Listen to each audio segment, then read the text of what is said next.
ẹ̀yin èèyàn wa ẹ káàbọ̀ padà sórí ètò wa lónìí.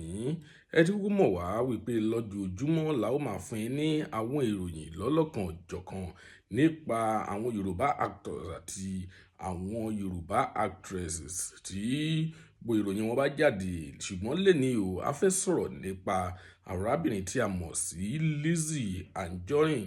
Ẹ kúkú mọ̀ wípé Lizzy Anjorin ó jẹ́ ìlúmọ̀ọ́ká òṣèré, ṣùgbọ́n ìròyìn tí a fẹ́ mú wá fún yín lénìí nípa rẹ̀ kì í ṣe nípa Lizzy Anjorin gangan, ṣùgbọ́n nípa arákùnrin tí a mọ̀ sí Fẹ́mi Adébáyọ̀ pẹ̀lú ìyàwó rẹ̀ tí a mọ̀ sí arábìnrin kan tí ó ń ta oúnjẹ tí ó jẹ́ second wife Fẹ́mi Adébáyọ̀. Ìròyìn rẹ̀ la mú wá fún yín lénìí tí ẹ bá mọ̀ wípé ẹ fẹ́ gbọ́ ìjìnlẹ̀ ọ̀rọ̀ náà, ẹ fẹ́ gbọ́ bí gbogbo rẹ̀ bí ó ṣe lọ láti bẹ̀rẹ̀ títí dé òpin, ẹ gbìyànjú láti dúró lórí ètò wa níbí, ẹ má ṣe gbé kúrò kí a tó tẹ̀síwájú.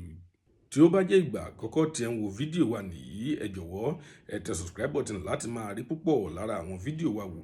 Ojú tí ẹ fi ń wò wá kò ní fọ́, etí tí ẹ fi ń gbọ́ wa kò ní di láṣẹ Ìdùmarè. Ìjìnlẹ̀ ọmọ Yorùbá lórúkọ tèmi, èmi ṣe ní atọ́kùn ètò yìí. Ẹ̀yin èèyàn wa, Lizzy Anjorin ó ti jáde wá fún Fẹ́mi Adébáyọ̀ bàbá rẹ̀ àti arábìnrin tí a mọ̀ sí ìyàwó Fẹ́mi Adébáyọ̀ tí wọ́n ti fira wọn lẹ̀.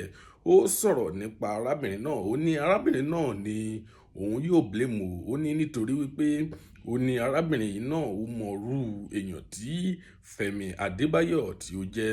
Ó ní ìlú mọ̀ọ́ká ẹni ni arákùnrin tí ó jẹ́ wípé òun ni breadwinner ilé rẹ̀. Àwọn ọ̀rọ̀ tí Lizzy Anjorin tí ó sọ nípa Fẹ́mi Adébáyọ̀ nìyí.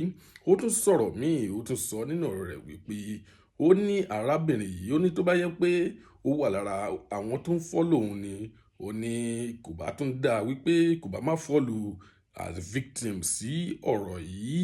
Ó ní ó tún wà lára àwọn tí wọ́n jẹ́ wípé wọn ò fẹ́ òun fẹ́ ire o. Ó ní ó wà lára àwọn tí ó jẹ́ wípé kì í ṣe follower àwọn haters ni ìyàwó Fẹ́mi Adébáyọ̀ yìí.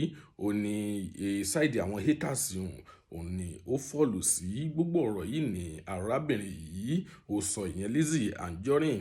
Ó tún sọ pẹ̀lú rẹ̀ wípé òun ò ní fi taratara dá sí ọ̀rọ̀ yìí.